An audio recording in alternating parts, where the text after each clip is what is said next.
a travel guide for visiting Crystal Cove State Park in Orange County, California. Located in between Laguna Beach and Newport Beach, Crystal Cove, about a 4,000-acre park, has 3 miles of undeveloped, pristine California coastline. It is one of my favorite state parks in all of California, in particular because of this historic district with 47 cottages from the 1930s that makes it just really neat and that old-timey California vibe. Well, in this video, I'm going to tell you everything you need to know if you're planning a trip to Crystal Cove State Park, including a tour of the historic district. We'll talk about how to get here, where to park, we'll take a look at the beaches, the hiking paths, the campgrounds, and of course, what there is to eat around here. By the way, if this is your first time here, my name is Chris. This is Yellow Productions. It's part of my series on California beach cities. If you want to see more California beaches and beach cities, you'll find links at the end of this video or in the description below. But first, let's talk about the history of Crystal Cove. Up until the 1920s, the land where Crystal Cove currently is was pretty much rugged, undeveloped farmland, pretty hard to get to. But that all changed in 1926 when the state of California built Pacific Coast Highway, the road that runs right along the coast that connects all of the California coastal cities. Well, that's when Crystal Cove became popular with auto tourists that like to come here to camp right on the beach. In the 1930s is when the Irvine Company started allowing people to build these summer cottages here. 47 of these cottages were built through the 1930s until the end of the 1930s when the Orange County government said no more cottages because the infrastructure can't handle it. In the 1950s and 60s, the area evolved into a mobile home park, bringing about 300 mobile homes, trailers, and RVs to the area. 1979, the land was purchased by the state of California to turn into a state park. In 2006, the last one of those mobile homes and trailers was demolished, and at the same time is when this historic district that I'm standing in now officially opened, and it's when these cottages became allowed to be bookable by you and I as overnight stays. All right, so we'll take a tour of the beaches in a second, but first I want to show you around the historic district. I think this is the coolest part of Crystal Cove State Park. This area is on the National Register of Historic Places for these 47 cottages that remain. About half of them are currently renovated. You can book them overnight as a hotel. They start at about $170. They go up to $250 depending upon how many people they sleep, between 3 to 8 people. They've got a second phase renovation that they're going to renovate more of these cottages. But even if you're not staying in them, it's kind of neat just to come and walk around this historic district and imagine what it felt like to live in this place in the 30s and 40s when it was just you and some of these really quaint, classic California looking cottages. Now, I'll mention trying to book them. I've been trying to book these cottages for almost a year now, and I just can't book them. They're highly competitive. They book out about 6 months in advance. If you've stayed in one of these, I really want to know, what was your tip to actually book one of these cottages? Now, as you're exploring the historic district, some of them are not used as rentals, and they're actually just done up, kind of decorated like museum-like, so feel free to peek in the windows, and you can really see a little bit more of what life here in the 30s was like. To add to that old-timey classic California feel, the housekeepers don't use traditional housekeeping carts. They bring their housekeeping supplies on Radio Flyer red wagons. Now, I used to have one of these as a kid. Actually, I think my dad still has it. Oh, and if you want to pick up some Crystal Cove souvenirs, head into the Yellow Cottage. It's the Crystal Cove gift shop. Now, before we explore the beach, let's talk about getting to Crystal Cove. I mentioned earlier, it's between Laguna Beach and Newport Beach. Traffic through both of those communities can often be bad or awful in the summer, so I like to get here off the 73 toll road. You can take the Newport Coast Road exit. It's a really neat drive down to the beach. And then off Pacific Coast Highway, you will find 4 parking areas for the state park. 2 on the ocean side and 2 on the inland side. If you're coming to the historic district, then you should park in the Los Trancos lot. Parking is $15 all day or $5 per hour.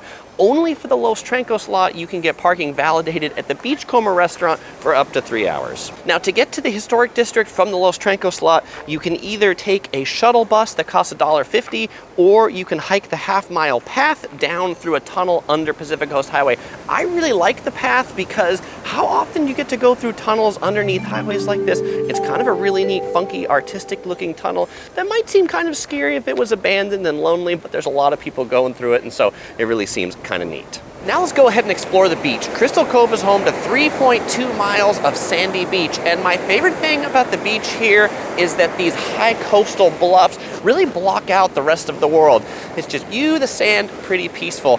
Also, Because most of the beaches are a decently far walk from the parking lots, it keeps the big crowds away, and so it can be pretty relaxing here even on busy weekends. Now, if you're looking to swim or go in the water, a lot of the area here has submerged rocks, which makes it really good for tide pooling, but maybe not always super good for swimming. The best beaches for swimming, where we started in front of the historic district, nice sandy beach, not too many submerged rocks. Also, there's lifeguards there. The other popular beach for swimming is Morro Beach. This is another big, wide, sandy area. There's no submerged rocks here, but I think the reason why people like coming here best is because the parking is the easiest. It is just on the other side of Pacific Coast Highway. There's a really short tunnel that you go through, and then you are right at the sand. Though going through this tunnel can be a bit of an adventure at high tide or on a rainy day, because the creek actually runs through here. Though if you're coming to the beach, you probably don't mind getting your feet a little wet and sandy to start. Now, the reason why I don't love this part of the beach all that much is it is right next to Pacific Coast Highway. The bluffs are short, and so you can hear and see the cars here. It just, for me, doesn't seem quite as peaceful as the other parts of Crystal Cove. In addition to Morro Beach's parking being some of the closest, it's also one of the biggest parking lots here. This parking in the summer, $15 all day, $20 on holidays. In the winter, if you're here Monday through Fridays, then you can get hourly parking in this lot as well. You can get the hourly parking at the kiosk as you come in, or from the Passport Parking mobile app. Now, my favorite beach just for laying around the beach and relaxing, or maybe even walking on the beach, is Pelican Point. This is the beach furthest north in Crystal Cove. Why is this the most peaceful and relaxing? Well, because it's pretty much the furthest from all of the parking lots. But that helps keep the crowds away and make it a bit more serene. In addition to the beaches, Crystal Cove is home to some really great hiking options. There are 18 miles of hiking trails on 17 different paths with 3 major routes. Some of the most popular start from the Morro Canyon Morro Beach parking lot, but my favorite is actually starting from the Coastal Peak Park in Newport Beach. Actually, the path here is part of the Laguna Wilderness Park. It's this ridge top hike where you can have amazing sweeping views from the top of the ridge. It then connects into Crystal Cove, and the great part about starting your hike up here is that there's no parking fees at the Coastal Peak Park. Now, something you can do that's pretty fun on this hike is actually hike from the top of the ridge all the way down to Pacific Coast Highway, and if you're feeling extra lazy or tired, just call an Uber or Lyft and get yourself a ride back to your car at the top. Now, in addition to the backcountry hikes, there's also a really neat hiking trail right above the beach. The coastal portion of the trail is a 2.5-mile paved trail. I really like this trail on rainy days when the rest of the park is closed. It's a big, wide trail, great for social distancing in these sorts of days. Also great place to ride a bike, pretty flat. But my favorite part of it is the northernmost section by the Pelican Point, because here the trail goes through this fenced-in tunnel of sorts. This tunnel doesn't go under any highway. This tunnel is here to protect you from errant golf balls from the adjacent golf course. One of my favorite things to do is walk all the way to the north on the Bluff Top Trail and then walk back to my car south along the beach. Now, if you're coming to Crystal Cove to camp, you've got 2 main options. There's the Morro Campground. This has 57 camp spots. About half of them are for RVs and about half of them are not for RVs. $75 if you want an RV spot, $55 for the regular spot. You have to book these online ahead of time. They book 6 months out, just like the cottages. Now, if you want to rough it a little bit more, there are about 30 primitive campsites that are actually deep in the canyons in the park, about a 3-mile walk from the closest parking lot.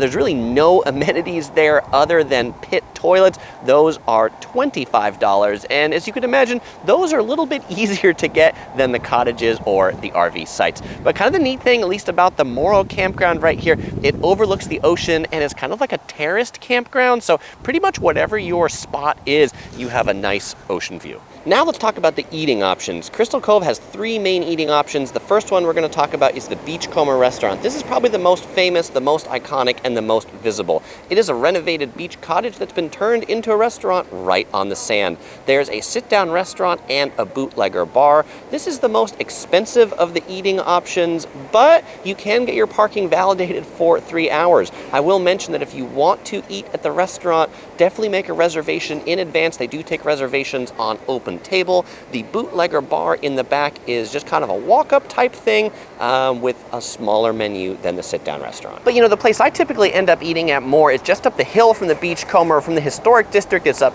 this staircase. It's the Crystal Cove Shake Shack, this yellow building on the side of Pacific Coast Highway. There's also about 10 parking spots here, but it can be pretty busy, so I usually don't park there. I usually park, walk around the beach, and then come up and eat here. But the views from this place are amazing. This is one of the seats on this side. This is kind of like a private bench. That area on the other side of the shack has about 10 tables that have views from the top of the cliff. Just amazing. This place specializes in burgers, sandwiches, of course, shakes, and also breakfast. They do breakfast pretty good too. If you don't want to wait and you don't want to come when it's busy, probably check out breakfast time. There's not as many people here at breakfast. What did I get? I got the Cove Burger with cheese fries and a Coke, $15. Not super cheap. You are paying for the view, and the food's pretty good too, but the view is amazing. I should point out the Shake Shack will not validate your parking, only the Beachcomber down on the beach. Third option is the Crystal Cove Shopping Center. In here you'll find a lot of high-end shops and high-end restaurants. My favorite place to eat here for reasonably priced seafood is the Bear Flag Fish Company. On weekends you'll often find a long line here, but they've got really good seafood plates and clam chowder. If you're with the kiddos, there's a Z Pizza, and if you want your coffee fix, there's a Starbucks here as well. Another great part about this plaza, lots of outdoor seating. And I guess there's actually a fourth option, which is you could bring a picnic. You'll find a lot of picnic tables in the Morro Canyon parking lot. You'll also find a lot of picnic tables along the Bluff Top hiking trail. And if you're looking for picnic provisions and you didn't bring any Trader Joe's in that shopping center we were just in, great spot to get your picnic provisions. So if your travels bring you to Orange County, California, definitely check out Crystal Cove State Park for some amazing beaches, some classic 1930s California coastal vibes, some awesome backcountry hikes, and as usual, I won't say goodbye because I'll see you in one of my other videos here in my California Coastal series. You'll also find links in the description below.